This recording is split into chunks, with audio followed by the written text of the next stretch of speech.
চলো সোনাই চলো শুনি নিত্যানন্দ জনবাণী। চলো সোনাই চলো শুনি নিত্যানন্দ জনবাণী।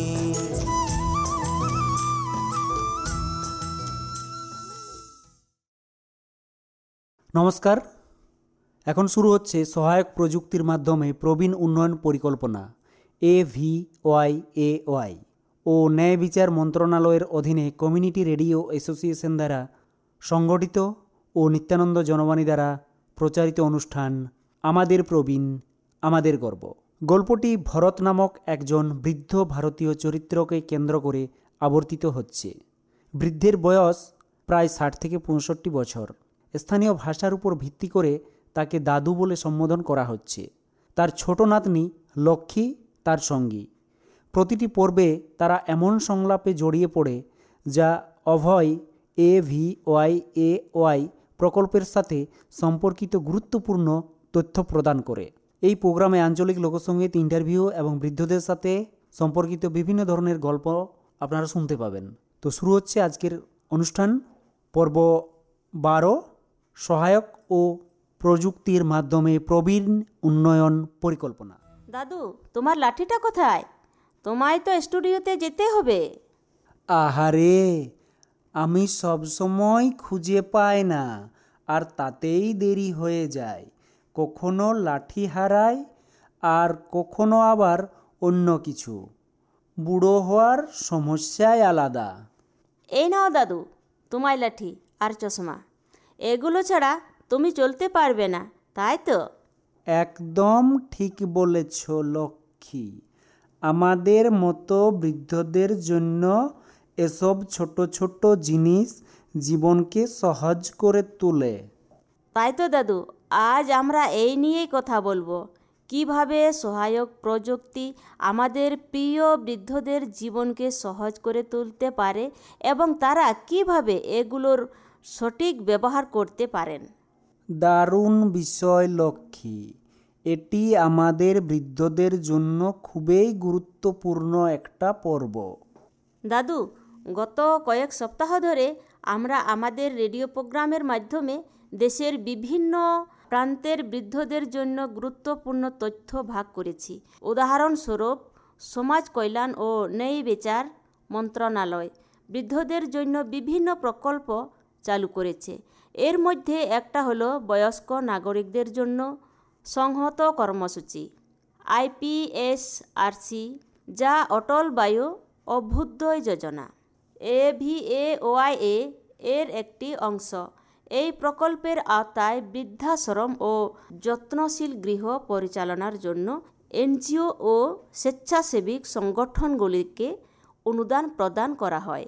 এছাড়াও 1, 4, 5, 6, 7 নম্বরে এল্ডারলাইন হেল্পলাইন রয়েছে, যা বয়স্ক নাগরিকদের পেনশন, আইনগত সমস্যা, রেশন কার্ড, আবাসন প্রকল্প, আয়ুষ্মান কার্ড এবং প্রধানমন্ত্রীর সম্মান তহবিল প্রকল্প সম্পর্কে বিনামূল্যে তথ্য ও নির্দেশনা প্রদান করে।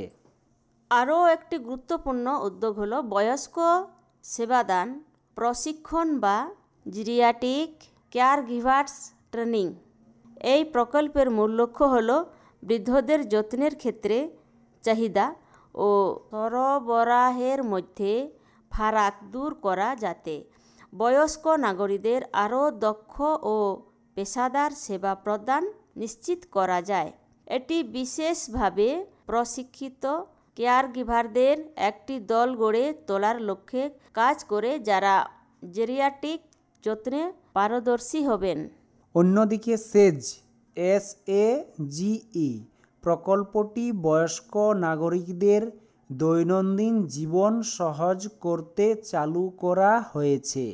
কেন্দ্রীয় সরকার এই প্রকল্প এবং সেজ পোর্টাল চালু করে এক গুরুত্বপূর্ণ পদক্ষেপ নিয়েছে, যা বৃদ্ধদের জন্য ওয়ান স্টপ অ্যাক্সেস হিসাবে কাজ করে, যেখানে বিভিন্ন স্টার্টআপ দ্বারা পরিচালিত বিশ্বস্ত প্রয়োজনীয় দ্রব্যগুলি সহজলভ্য হয়। আরেকটি গুরুত্বপূর্ণ প্রকল্প হল রাষ্ট্রীয় বয়শ্রী যোজনা RVY। এটি দারিদ্র সীমার নিচে বসবাসকারীর বয়স্ক নাগরিকদের জন্য সহায়ক উপকরণ সরবরাহ করে। এটি কেন্দ্রীয় সরকারের একটি প্রকল্প এবং পুরোপুরিভাবে বয়স্কদের সমাজ কল্যাণমূলক সরকারি তহবিল দ্বারা পরিচালিত হয়। আয়ুষ্মান ভারত প্রকল্পের অধীনে বয়স্ক নাগরিকরা বিনামূল্যে ছানি অপারেশনের সুবিধা পেতে পারেন। এছাড়াও পিতামাতা ও প্রবীণ নাগরিকদের রক্ষণাবেক্ষণ ও কল্যাণ আইন, maintenance and welfare of parents and senior citizens act রয়েছে। এই আইনটি পিতামাতা, দাদা দাদি এবং সেই সমস্ত প্রবীণ নাগরিকদের অধিকার নিশ্চিত করে যারা তাদের আয় বা সম্পত্তির মাধ্যমে নিজেদের জীবিকা নির্বাহ করতে অসমর্থ। এই আইনের মাধ্যমে তারা রক্ষণাবেক্ষণের দাবি করতে পারেন। পিতামাতা শব্দের সংজ্ঞার মধ্যে জৈবিক দত্তক এবং সৎ পিতামাতাও অন্তর্ভুক্ত। এই কল্যাণমূলক প্রকল্পগুলোর উদ্দেশ্য হল প্রবীণ নাগরিকদের জীবনকে আরও স্বাচ্ছন্দ্যময় ও উন্নত করা। হ্যাঁ লক্ষ্মী, এবং এই সমস্ত প্রকল্পের মাধ্যমে আমরা বিভিন্ন প্রজন্মের মধ্যে বন্ধন দৃঢ় করছি, অর্থাৎ বয়স্ক ও তরুণদের মধ্যে সংযোগ আরও শক্তিশালী করছি। আজীবন শিক্ষার সুযোগ এবং দক্ষতা উন্নয়ন বৃদ্ধ বয়সেও শিক্ষা ও দক্ষতা অর্জনের গুরুত্ব তুলে ধরছে। একটি প্রবীণ বান্ধব, সহজলভ্য এবং সহায়ক পরিবেশ তৈরি করা হচ্ছে। সিলভার ইকোনমি প্রচার বৃদ্ধ নাগরিকদের জন্য নতুন নতুন পরিষেবা, পণ্য এবং শিল্পের বিকাশ ঘটাচ্ছে। আর্থিক সাক্ষরতা কর্মসূচির মাধ্যমে প্রবীণ নাগরিকরা আর্থিক ব্যবস্থাপনা, সঞ্চয়, পেনশন এবং বিভিন্ন প্রকল্প সম্পর্কে জ্ঞান লাভ করছেন। মানসিক স্বাস্থ্য ও সুস্থতার উপর নীতিগুলি প্রবীণ নাগরিকদের মানসিক ও আবেগগত সুস্থতার উপর গুরুত্ব দিচ্ছে। ব্যায়াম এবং যোগ ব্যায়ামের মতো শারীরিক কার্যক্রমের মাধ্যমে প্রবীণ নাগরিকরা সক্রিয় ও সুস্থ থাকার কৌশল শিখছেন। এই সমস্ত লক্ষ্য অর্জিত হলে আমরা প্রকৃতপক্ষে আমাদের প্রবীণদের প্রতি শ্রদ্ধা প্রদর্শন করতে পারব এবং তখনই আমরা গর্বের সাথে বলতে পারব, আমাদের প্রবীণ, আমাদের গর্ব। আরও একটি গুরুত্বপূর্ণ বিষয়। কি সেটা? মনোযোগ দিয়ে শোনো। প্রতি 12 বছর অন্তর মহাকুম্ভ মেলাতে যেতে কে না চায়। জীবনের এই সন্ধিক্ষণে 13 থেকে 26 ফেব্রুয়ারি 2025 পর্যন্ত প্রয়াগরাজ বা এলাহাবাদে মহাকুম্ভ মেলাতে আধ্যাত্মিক সাধনার সুযোগও ঘটে। সামাজিক ন্যায় ও ক্ষমতায়ন মন্ত্রক আসন্ন মহাকুম্ভ মেলায় অংশগ্রহণকারী সমস্ত প্রবীণ নাগরিকদের সুযোগ সুবিধার ব্যবস্থা করেছে। মেলাতে মন্ত্রণালয়ের একটি স্টল আছে যেখানে এই বিষয়ক সহায়তা পাওয়া যাবে। বৃদ্ধরা যেখানে সব রকম সুবিধা ও দরকারি জিনিসপত্র পেতে পারেন। উপযুক্ত পরামর্শ পাওয়ার জন্য আপনারা সেখানে যোগাযোগ করতে পারেন। সামাজিক ন্যায় ও ক্ষমতায়ন মন্ত্রক প্রবীণদের উদ্দেশ্যে কিছু সাবধানতাসূচক বক্তব্য পেশ করতে চাই। প্রবীণরা যেন একা এই যাত্রা না করেন, সাথে অবশ্যই কাউকে নিয়ে কুম্ভমেলা যাত্রা করুন। ভিড়ের মধ্যে বেশি থাকবেন না। একান্তই এড়াতে না পারলে অত্যন্ত সাবধানে তা পার করবেন।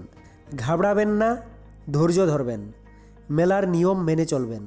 কোনো দরকারে সামাজিক ন্যায় ও ক্ষমতায়ন মন্ত্রকের স্টলে যোগাযোগ করুন অথবা নিকটবর্তী সহায়তা আধিকারিককে যোগাযোগ করুন। আপনার মহাকুম্ভ মেলা যাত্রা সফল ও সুরক্ষিত হোক। সামাজিক ন্যায় ও ক্ষমতায়ন মন্ত্রকের পক্ষ থেকে অনেক শুভকামনা আপনাদের জন্য। সিআরএ দ্বারা নির্মিত এবং সামাজিক ন্যায় ও ক্ষমতায়ন মন্ত্রক দ্বারা জনস্বার্থে প্রচারিত।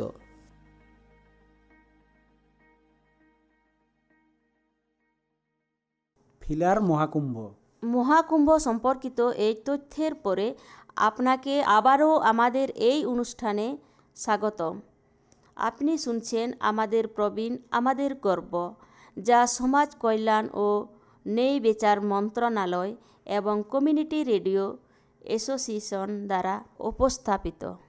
হ্যাঁ প্রিয় বয়স্ক ভাই ও বোনেরা, আমরা সহায়ক প্রযুক্তির সুবিধা এবং এটি কিভাবে আমাদের প্রবীণদের সহায়তা করতে পারে সে সম্পর্কে আলোচনা করছিলাম। এখন চলুন একটি ছোট নাটক শুনি।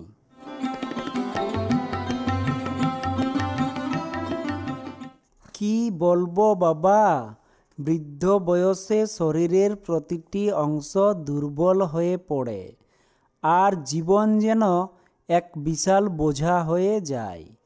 আমাকে দেখো, আমার হাঁটু ও পিঠ আগেই ব্যথা করত আর এখন দৃষ্টিশক্তিও কমে আসছে। সব কিছু ঝাপসা দেখাচ্ছে আর এর উপরে আমার দাঁতও পড়তে শুরু করেছে। হাঁটা, খাওয়া সব কিছুই কঠিন হয়ে গেছে। এভাবে কেমন করে বেঁচে থাকা যায়? কাকা, এটা খুবই দুঃখজনক। বৃদ্ধ বয়স সত্যই অনেক কষ্ট নিয়ে আসে। আমি চাই না কে যেন এত কষ্ট ভোগ করে। কেন সুপেন, তুমি শৈশব ও যৌবন ভালোবাসো, তবে বৃদ্ধ বয়স্ককে কেন অস্বীকার করছো? দিদি, তুমি কি দেখছো না কাকা কতটা কষ্ট পাচ্ছেন? শুধু তিনিই নন, এমন আরও অনেক আছেন যারা এই সমস্যার মুখোমুখি হচ্ছেন।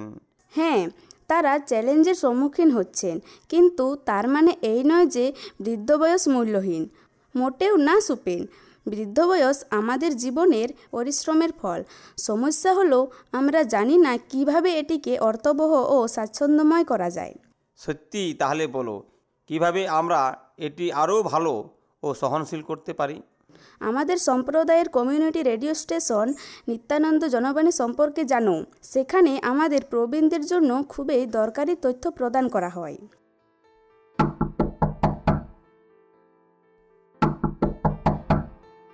এত সাত সকালে কে আবার এলো? ও বড়বাবু, তুমি আমার বাড়িতে এত সকাল সকাল, তা কি ব্যাপার? কি আর বলবো সুখী ভাই, রোজ তোমার সাথে মর্নিং ওয়াক করতাম, কিন্তু 10-15 দিন ধরে দেখছি তুমি একেবারে আসছোই না। কি বলবো বড়বাবু, আর আমি যে একেবারেই হাঁটতে পারছি না। বয়সও বাড়ছে, গাঁটের ব্যথায় হাঁটা চলা খুব কষ্টকর হচ্ছে। তাহলে তুমি আমার মতো ওয়াকার নিচ্ছ না কেন? ওটা নিলে সাথে সাথে চলার আনন্দও পাবে আর তোমার কষ্টও দূর হবে। আরে বড়বাবু, আমার কাছে এত টাকা কোথায় যে আমিও কিনে নিতে পারবো ওয়াকার? কাকু, আর আপনাকে চিন্তা করতে হবে না। রাষ্ট্রীয় বয়োশ্রী যোজনার সাথে সম্পর্ক গড়ে তুলুন। রাষ্ট্রীয় বয়োশ্রী যোজনা? সেটা আবার কি?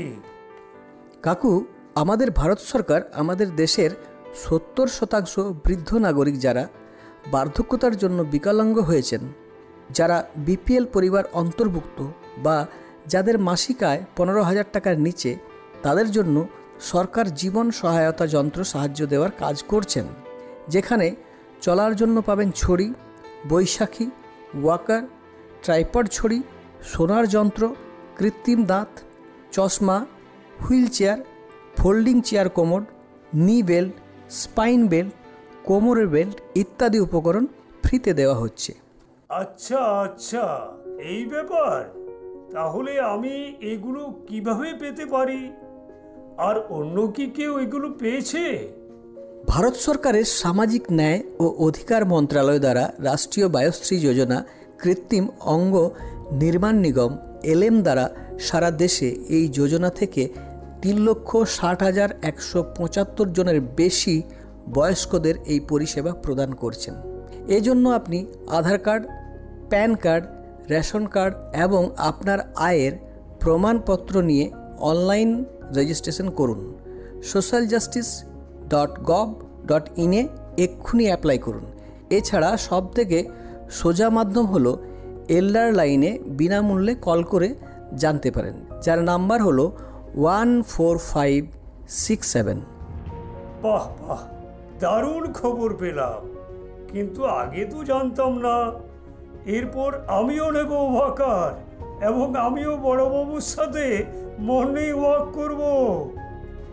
রাষ্ট্রীয় বায়োশ্রী যোজনার লাভ উঠান, বৃদ্ধ বৃদ্ধাদের সম্মান জানান। সিআরএ দ্বারা নির্মিত, ভারত সরকার সামাজিক ন্যায় অধিকার মন্ত্রণালয় দ্বারা জনস্বার্থে প্রচারিত।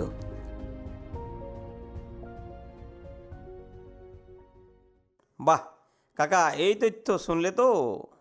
তো আপনারা শুনলেন কিভাবে সহায়ক প্রযুক্তি আমাদের প্রবীণদের জীবনে গুরুত্বপূর্ণ ভূমিকা পালন করতে পারে। সহায়ক প্রযুক্তি বলতে বোঝানো হয় এমন ডিভাইস যা প্রবীণ এবং প্রতিবন্ধী ব্যক্তিদের তাদের দৈনন্দিন জীবনকে সহজতর করতে, বজায় রাখতে বা উন্নত করতে সহায়তা করে। সহায়ক প্রযুক্তি অ্যাডাপটিভ টেকনোলজি নামেও পরিচিত। এর মধ্যে স্ক্রিন রিডার, যোগাযোগের software, wheelchair, walker, brace, পারলিফট, pencil holder, eye gaze system, head tracker এবং শ্রবণ যন্ত্র অন্তর্ভুক্ত রয়েছে। সহায়ক প্রযুক্তির মাধ্যমে প্রবীণরা আরও স্বনির্ভর হয়ে ওঠেন। তারা সহজে চলাফেরা করতে পারেন এবং নিজেদের মতো জীবনযাপন করতে পারেন। সহায়ক প্রযুক্তির সুবিধাগুলোর মধ্যে অন্যতম হল এটি শারীরিকভাবে অক্ষম ব্যক্তিদের শেখার, যোগাযোগের এবং কাজের দক্ষতা বাড়ায়। এটি বিদ্যালয়, কর্মক্ষেত্র এবং গৃহস্থালির কাজে প্রবীণদের সহায়তা করে, যা একটি অন্তর্ভুক্তিমূলক সমাজ গঠনে অবদান রাখে। এটি প্রবীণদের সক্ষমতাও বৃদ্ধি করে, যার ফলে তারা দক্ষতা অর্জন এবং প্রয়োগ করতে পারেন। সহায়ক প্রযুক্তি শুধু প্রবীণদের জীবন সহজ করে তোলে না, এটি তাদের আরও স্বাবলম্বী হতেও সাহায্য করে। এর ফলে তারা দীর্ঘ সময় ধরে স্বনির্ভর জীবনযাপন করতে পারেন। আপনি কি কি সুযোগ সুবিধা পাচ্ছেন সরকারের তরফ থেকে? সরকার তো পেনশন পাচ্ছি মাসে 1,000 টাকা। আচ্ছা হ্যাঁ। আচ্ছা, আর একটা প্রকল্প বেরিয়েছে অটল বায়ু অভ্যুদয় যোজনা, এই পেনশনটা পাচ্ছেন কি না? না। এই নামটা শুনেছেন কবু? আজকে তো শুনছি। হ্যাঁ। আচ্ছা, এখন শরীর কেমন আছে? শরীর মোটামুটি এখন ভালোই আছে। ভালো আছে। হ্যাঁ। বয়স কত হয়েছে? বয়স ধরো 75 কাছাকাছি। 75। কত বছর আগের থেকে পাচ্ছেন পেনশন? মোটামুটি এখন 60 বছর থেকে হয়েছে, তো এখন মোটামুটি ওটা ওই 10-15 বছর হচ্ছে। 10-15 বছর। হ্যাঁ, আমদানি ব্যাপার তো। আচ্ছা, বাড়িতে কে কে আছে? হ্যাঁ, বাড়িতে কে কে আছে? বাড়িতে এখন সবাই আছে। আমার বেটা আছে, বৌমা আছে, লেতনি আছে। হ্যাঁ। বাড়িতে কোনো শরীর অসুস্থ হলে দেখে কি না বাড়ির লোক? মোটামুটি দেখে, না দেখার লয়। তারপরে পেনশন থেকে আমি টাকা কেমন খরচ করছি। আচ্ছা। আর শরীর অসুস্থ হলে ওখান থেকে খরচ করেন না বাড়ি থেকে দেই? না, আমি বাড়ির থেকেই দিই। ঠিক আছে, এটাই জিজ্ঞাসা করা ছিল। নমস্কার। হ্যাঁ। আচ্ছা। হ্যাঁ। আপনার নাম? নন্দ টুডু। বাড়ি? সরকাটা। আচ্ছা, তো আপনার বয়স কত হলো? বয়স মোটামুটি 60-61। আচ্ছা, তো আপনি সরকারি মানে কি ধরনের সাহায্য পান? আমি সরকারি সাহায্য এখন কিছুই নাই, পয়সাপত্র এখন পাই নাই। রাজ্য সরকার বা কেন্দ্রীয় সরকারের থেকে কোনো ধরনের সুযোগ সুবিধা পান নাই? না না, ওই একটু পয়সাপাতি নিয়ে কোনো কিছুই হয় না। ওই জমিরও নাই আর এমনিতেও নাই, ঘরও নাই। আচ্ছা, আপনি অটল বায়ু অভ্যুদয় যোজনা সম্পর্কে কি কিছু জানেন? ওটা অতটা জানা আমার নাই। আচ্ছা, Indira Gandhi national old age pension নাম শুনেছেন? নাম শুনেছি, তবে জানা অতটা নাই। অটল পেনশন যোজনার নাম শুনেছেন? নাম পেনশন যোজনা ওটা অত শুনি নাই।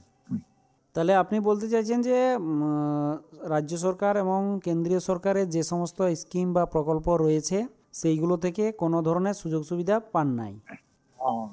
করোনার থেকে কই কোনো সুযোগ সুবিধা এখনো। আয়ুষ্মান ভারত কার্ড আছে নাকি? না না, নাই, কার্ড নাই। ঠিক আছে, আপনাকে ধন্যবাদ। জলাধার কিসকু।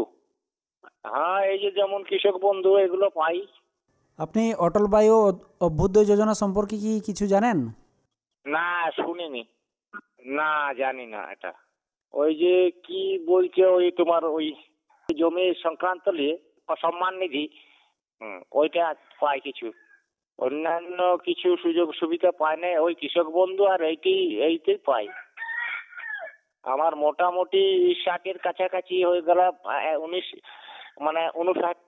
অনেক বৃদ্ধ মানুষরা সরকারি প্রকল্প ও সহায়ক প্রযুক্তির মাধ্যমে সমাজের সাথে সংযুক্ত হচ্ছেন।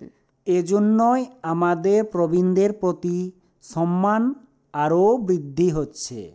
প্রবীণদের জন্য ব্যবহৃত সহায়ক ডিভাইসগুলোর মধ্যে রয়েছে হাঁটার জন্য ট্রাইপড ও কোয়াডপড, শ্রবণের জন্য হিয়ারিং এইড, পড়ে যাওয়ার দাঁতের জন্য কৃত্রিম দাঁত, দৃষ্টিশক্তির জন্য চশমা, চলাফেরার সুবিধার জন্য হুইল চেয়ার, বাথরুম ব্যবহারের জন্য কোমোড চেয়ার বা টুল এবং কোমর বা হাঁটুর ব্যথার জন্য বিশেষ বেল্ট।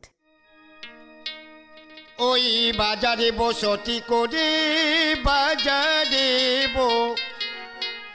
সতি করে স্বরূপে রূপে মন মাতা আনন্দ বা যারে চলে যা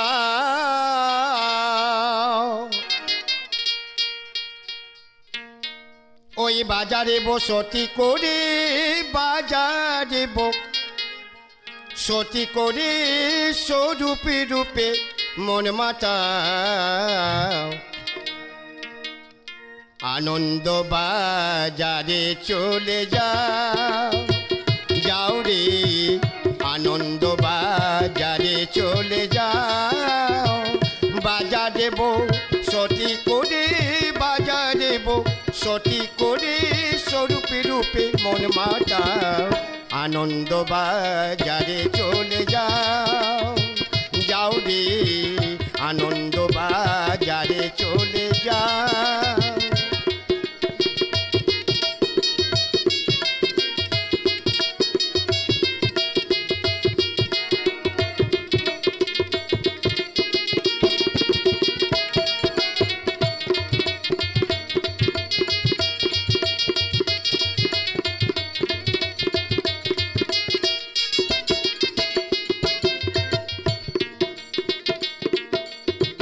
সহজ সরল জ্ঞানঞ্জন খুললে স্বরূপ দর্শন, সহজ সরল জ্ঞানঞ্জন খুললে স্বরূপ দর্শন। আকর্ষণী নিরজনী আকর্ষণী নিরজনী রূপ রসিতে প্রাণ মাতা আনন্দ বাজারে চলে যাও রে, আনন্দ বাজারে চলে, আনন্দ বাজারে চলে যাও।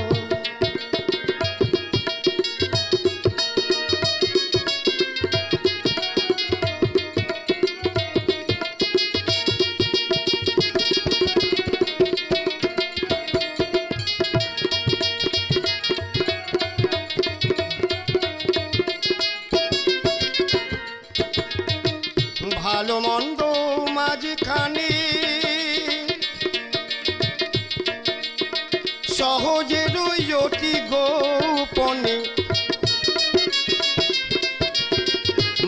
মন্দ মাঝখানে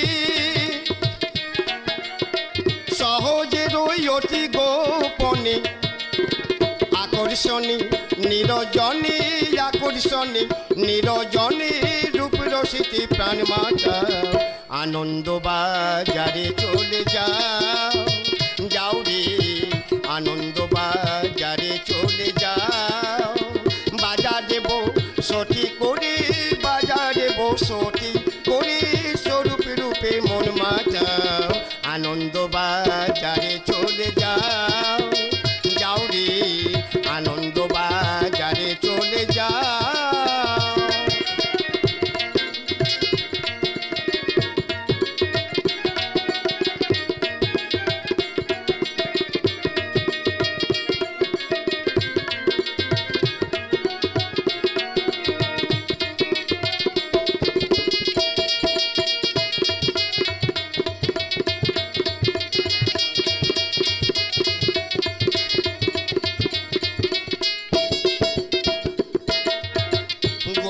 নর হরি রতি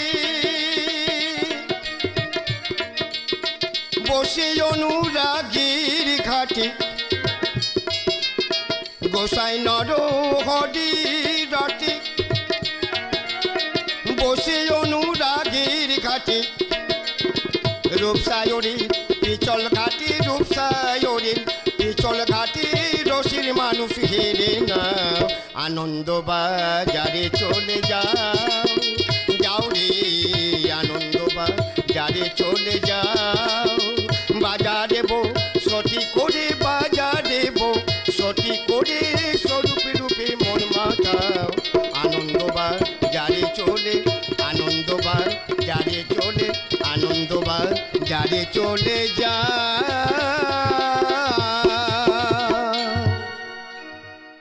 রাষ্ট্রীয় বায়োশ্রী যোজনার আওতায় এই ডিভাইসগুলো বিনামূল্যে প্রদান করা হয়। প্রকৃত প্রাপ্যরা যাতে এই সুবিধাগুলো পান তার জন্য জেলা ও ব্লক স্তরে শিবিরের আয়োজন করা হয়, যেখানে এই সহায়ক ডিভাইসগুলো বিতরণ করা হয়। প্রবীণদের উচিত এই সুযোগ গ্রহণ করা এবং তাদের বৃদ্ধ বয়সকে আরও নিরাপদ, সহজ ও মর্যাদাপূর্ণ করে তোলা। এইভাবে আমাদের প্রবীণরা চিরকাল আমাদের গর্ব হয়ে থাকবেন। এই কথার মাধ্যমে আমরা আজকের অনুষ্ঠানের সমাপ্তি ঘোষণা করছি। আমরা আবার ফিরে আসব আরও নতুন তথ্য নিয়ে। ততক্ষণ পর্যন্ত আপনারা কমিউনিটি রেডিও স্টেশন শুনতে থাকুন। নমস্কার।